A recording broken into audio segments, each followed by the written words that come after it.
over a dozen Game of the Year awards, over a dozen top spots in best of all time lists, many publications' very first quote-unquote perfect score. No other game at the time matched the accolades and reception that The Legend of Zelda Ocarina of Time got when it first released in November 1998. It was normal for Nintendo to push what was possible on their consoles through the Legend of Zelda franchise, starting with the original.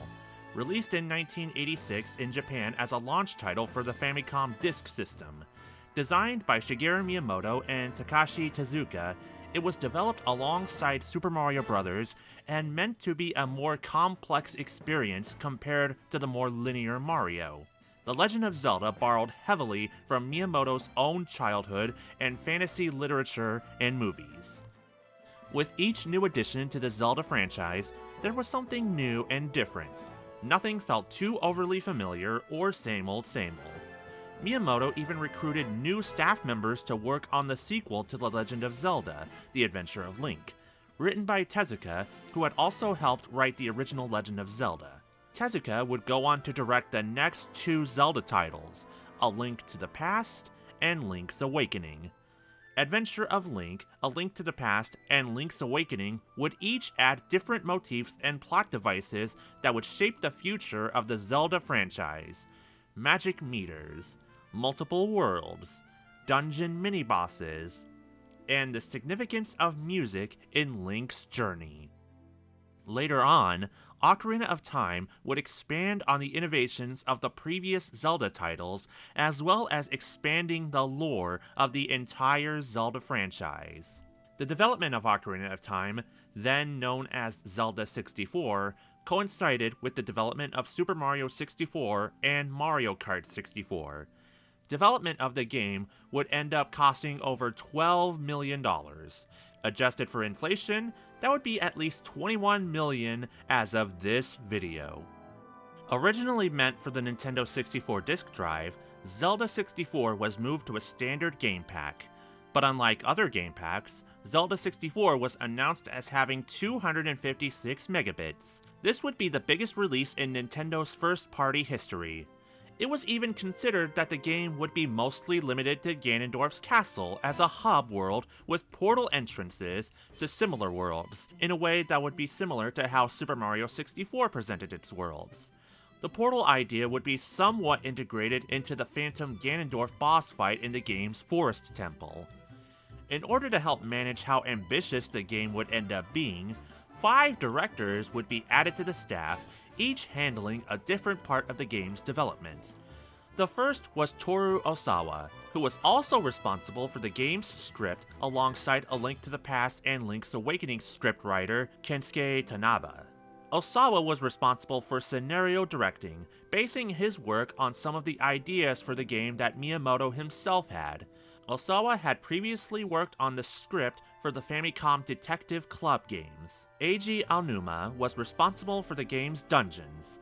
This would be the first game that Aonuma worked on, but he would become a pivotal part of the Zelda franchise, working as either a director, producer, or supervisor of all subsequent Zelda games. Yoshiaki Kozuma, who served as an illustrator for A Link to the Past and helped work on the script and design of Link's Awakening, helped design some of the 3D gameplay mechanics, most notably the Z targeting system.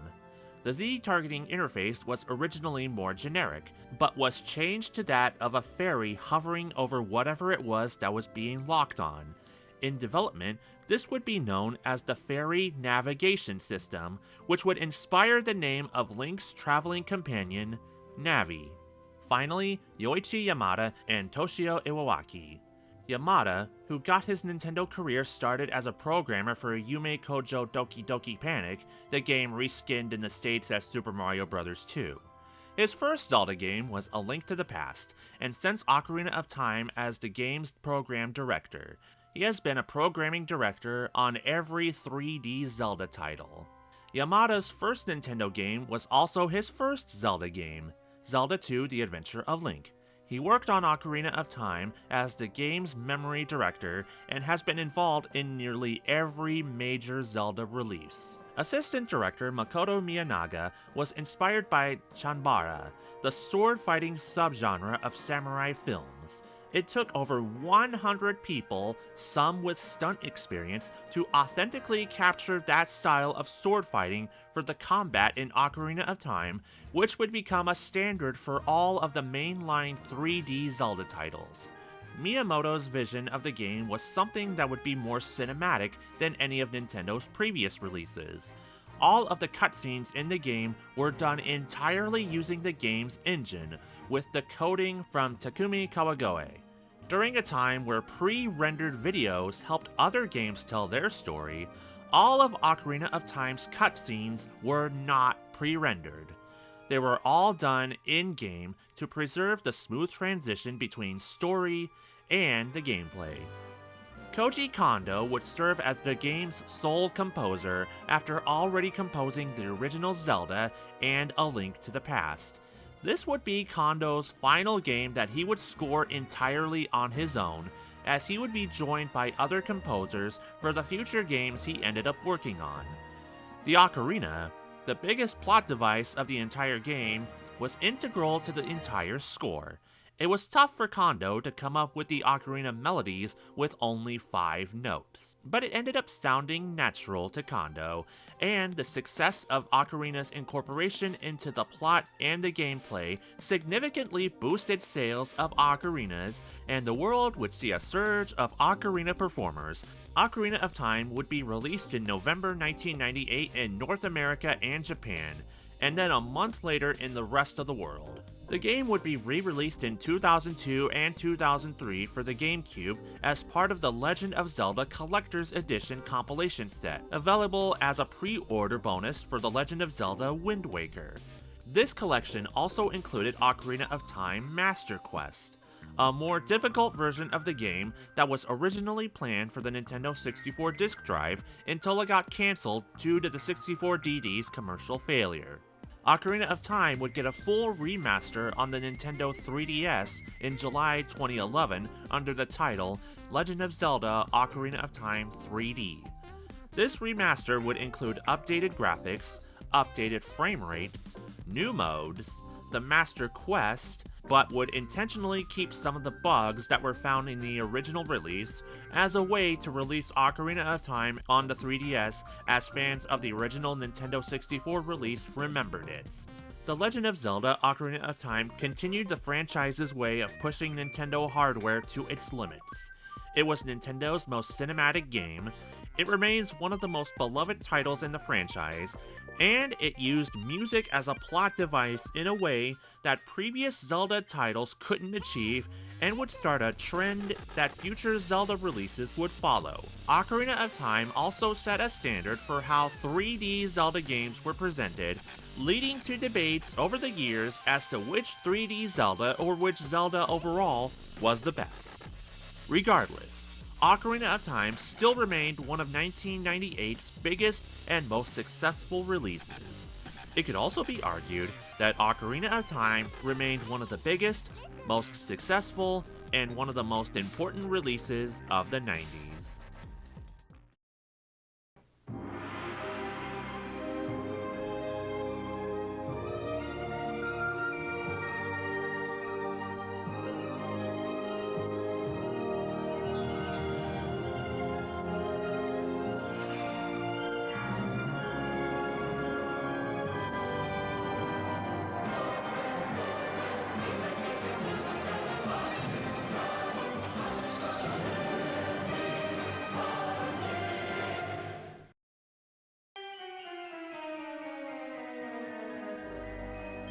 Rhapsody, a musical adventure, composed by Tenpei Sato.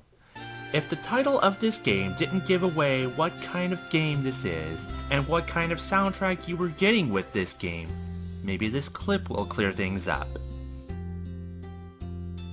I remember the song, I've known it for so long, and it feels so good to hear.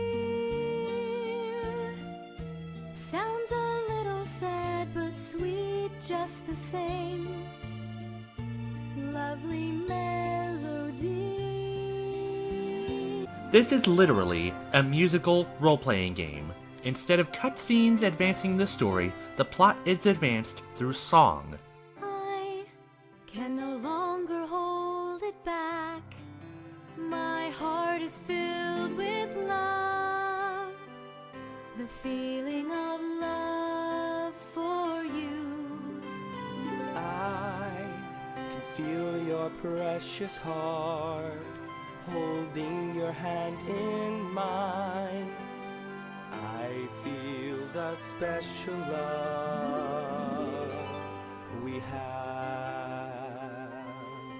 Tenpei Sato has been playing the piano since he was 6 years old and composed his first original piece at the age of 12. His first video game scores were the games XZR and Valis 2 for the PC Engine through Telenet Japan.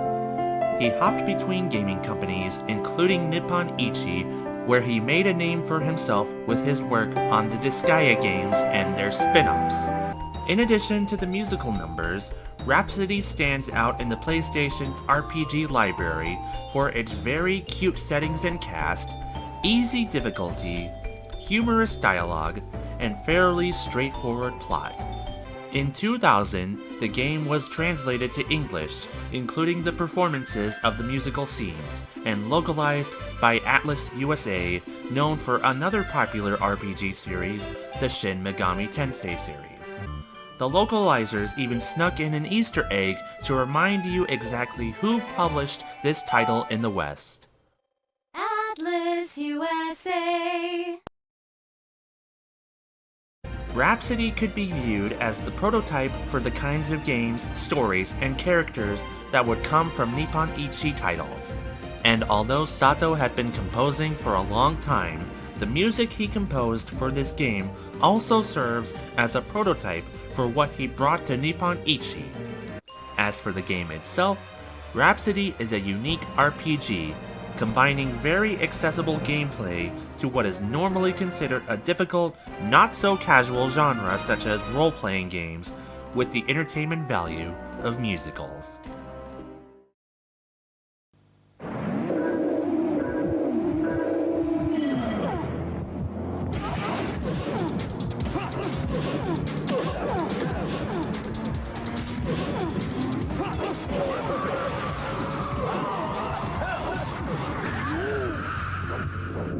The new dual shock controller now comes as standard. PlayStation, still only $229.95.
Bomberman here on N64. It's a new Bomberman.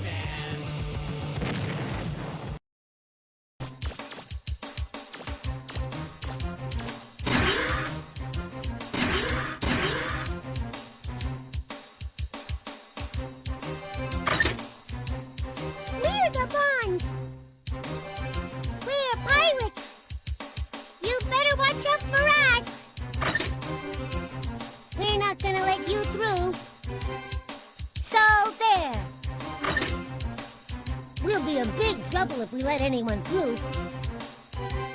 Miss Tron will punish us. No way we're gonna give you the key. Let's get him!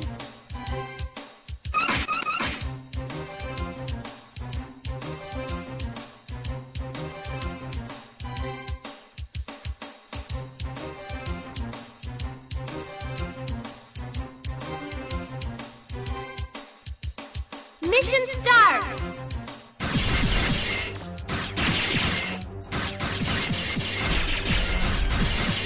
He's too strong! Let's split up and get out of here! You'll never get the key from us.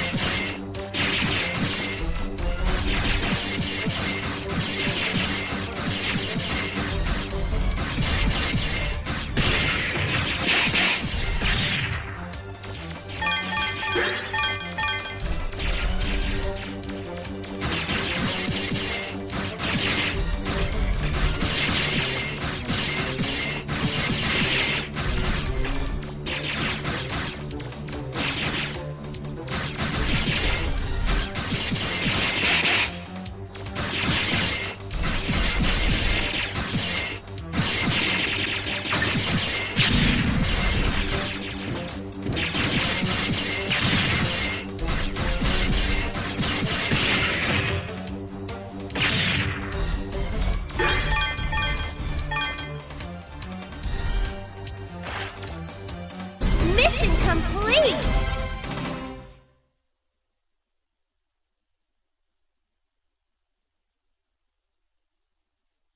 Miss Tron! We're so sorry. We lost the key. Oh, what happened this time? I can't take my eyes off you for a second, can I? Just you wait till we get back. You're in a lot of trouble. Oh, no! Who was that? Wait, wasn't that the same boy as before? He disabled the Bloom Bears by himself. I don't understand. Whenever I think about him, I get this funny feeling. Oh, forget it! Who cares what this feeling is? It's all his fault! His fault! How dare he! I'll teach him not to mess with me or my kids! Here we go! Feldinot, engage!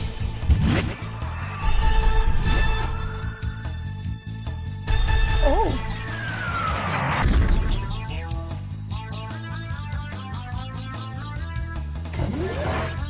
Hey, you! Thanks to you, everything's a mess now, isn't it? Huh? Aren't you the girl who's being chased by that dog? Shut up! I don't want to hear about that! Do you know what you've done? Huh? You're a lot dumber than you look. You should have known better than to pick a fight with the Bonds. Of course, if you agree to become one of my servants, I suppose I could forgive you. What do you say? That way my brother will never have to know about what you did to us. Join up with pirates? I don't think so. All right then, forget you. Fine, see if I care. I gave you a chance and you turned it down. Don't come back crying to me later. You're history! You're toast! Just you wait!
I'm so...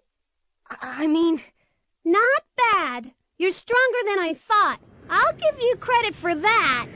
Miss Tron! Are you alright?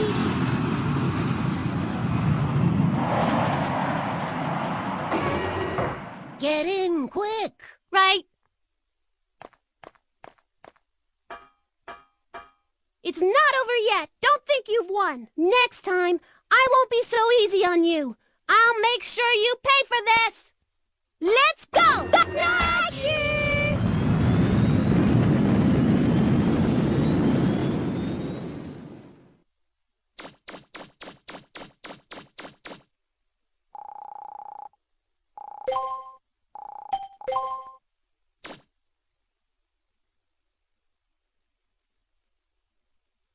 Indications are that the mysterious group of pirates will continue its offensive for the foreseeable future. Recapping our top story of the day, at 2 o'clock this afternoon, the city center was attacked by a group of unknown pirates who demanded they be given the keys to the caves and tunnels underneath our island. The mayor has refused to give in to their demands and is currently under siege alone in City Hall. Local police are helpless in front of the power of the pirates' weapons. It may be only a matter of time before City Hall is destroyed. Hopes are rapidly fading as... I've just been handed this update, viewers. It appears that the robots and machines being used to lay siege to the city have been destroyed by a single young boy. And now, that same boy has come through the gate and is heading towards City Hall. Wait! There he is! I can see him! He really is alone! Can this lone hero save the mayor?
Are you all right?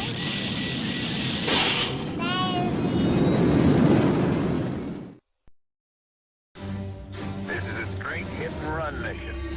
Good luck.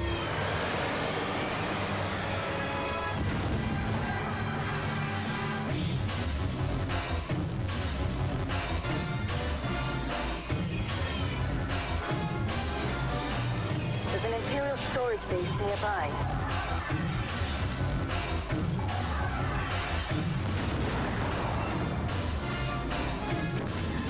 Nice work, Rogue Squadron.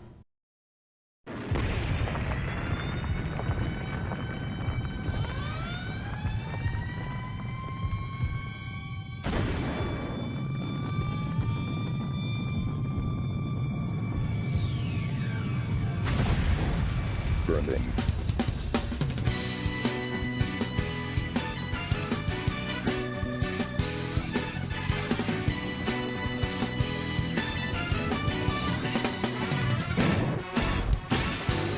Detected. Reaction on fuel sensor. capillary chamber fully loaded. Transfer unit setup completed. Good luck.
Okay, rolling.